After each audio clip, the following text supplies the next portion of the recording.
Hello, everyone, and welcome to another Contagion interview. I'm Kevin Kunzman, managing editor of Contagion, and I'm joined today by Dr. Bradley Sherman.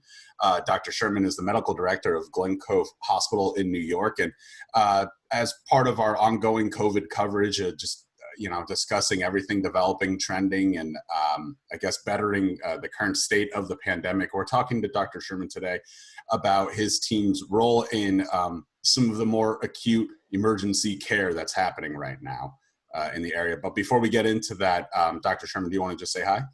Yeah, sure. So thanks, Kevin. I appreciate the opportunity. Just to give you a background, I'm the medical director of Glen Cove Hospital, as mentioned, which is in Long Island, New York. Glen Cove is part of the Northwell Health System, of which there are 24 hospitals now in the New York metropolitan area. So New York City, Westchester, Long Island, Staten Island, Brooklyn, et cetera. Yes.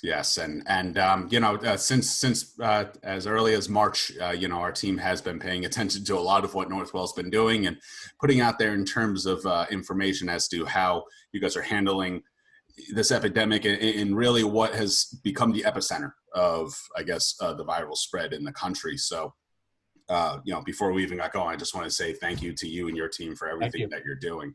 Appreciate it. Yeah, absolutely. And we're talking, of course, about the specialized acute ventilator recovery units at Glen Cove and Westchester. Yep. Can you tell us a little bit exactly about what this looks like? What's the makeup of it? What was the intent?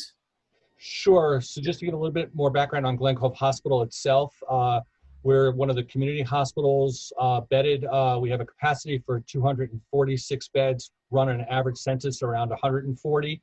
We have historically a large inpatient rehabilitation unit, of which we have capacity anywhere between 65 to 75 of those beds. I think for the reason of our strong rehab services, inpatient rehab services, the system had made a decision around what to do about patients that have had prolonged ICU stays, in particular that have been on ventilators for long periods of time.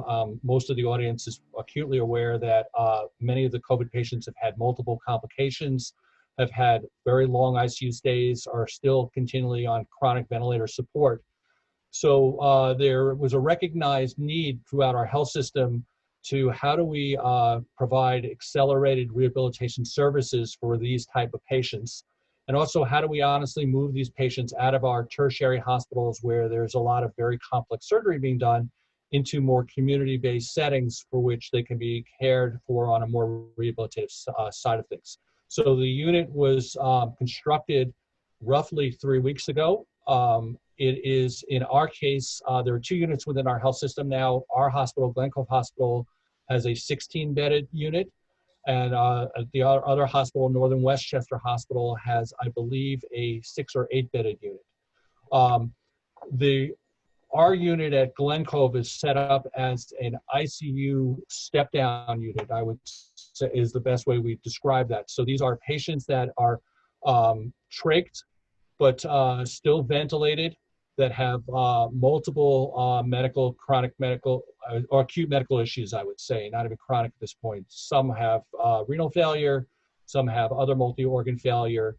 The intent in screening these patients, though, is to try to find those patients that are on the process of recovery, are maintaining in a better state, off pressors. And forgive me if I'm saying anything that's too technical. You can certainly correct me if I'm not. I assume that this is a physician audience.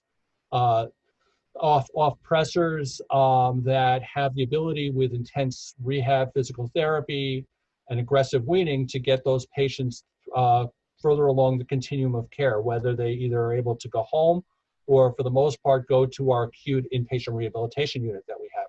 And we've already had 3 of those patients go to that unit.